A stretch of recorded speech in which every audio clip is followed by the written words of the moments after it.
أيام كان في غابة، والغابة دي طبعا كان فيها شجر كتير جدا. من ضمن الشجر الكتير اللي كان موجود في الغابة كان في شجرة صغننة طالعة على طرف الوادي.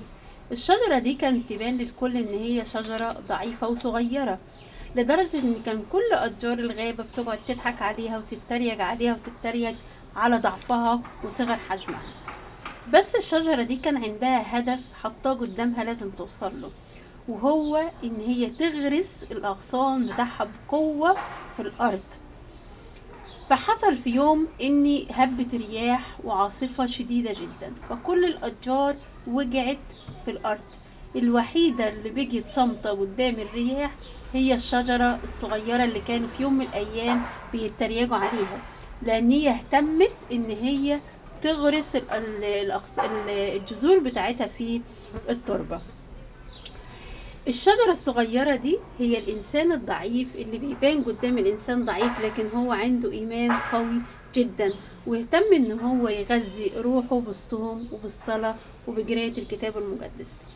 الأشجار التانية اللي كانت باينة قوية دي الأشجار اللي مهتمتش غير بالشكليات، تاكل وتشرب وتعيش فقط.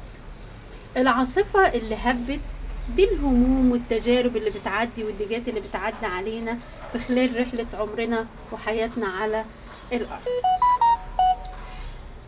داود النبي في سفر المزامير في المزمور الأول بيقول لنا إيه؟ بيقول: فيكون كالشجرة المغروسة عند مجاري المياه التي تعطي ثمرها في حينه وورقها لا يندثر.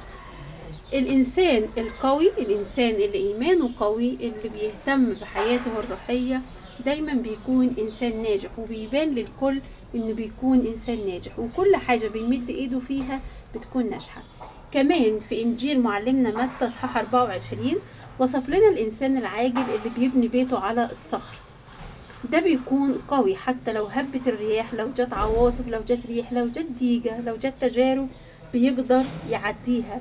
غير الإنسان اللي باني بيته على الرمل، أي عاصفة، أي شوية هوا قليلين بيخلوا البيت بتاعه يوجع، أي شوية تجارب يعدوا عليه يخلوه يفقد ثقته في ربنا وينهار بسرعة. تخيلوا معايا لو احنا حكينا عن شهداء ليبيا، لو هم إيمانهم ما كانش قوي وكانوا ضعفاء، كانوا هيخافوا وكانوا هينكروا الإيمان، ولا كانوا هيبقوا صامتين وزي ما شفناهم والمنظر البشع اللي اندبحوا بيه؟ لولا ان هم ايمانهم قوي وجذورهم قوية في الايمان، لولا ان هم قدروا يصمدوا وقدروا ان هم يعدوا التجربة دي ويفوزوا بإكليل السماء ويفرحوا في السماء. مهما عدت عليك تجارب او ضيقات، خليك زي الشجرة الصغننة اللي تبان للكل ضعيفة لكن هي قوية في الإيمان. خلوا هدفنا الفترة دي ان احنا نقوي ايماننا، ان احنا نقرا في الكتاب المقدس كتير وانا معاكم، ان احنا نصلي، ان احنا نهتم بحياتنا الروحية، ان احنا نهتم بولادنا، ان احنا نهتم ان احنا نقوي ايماننا.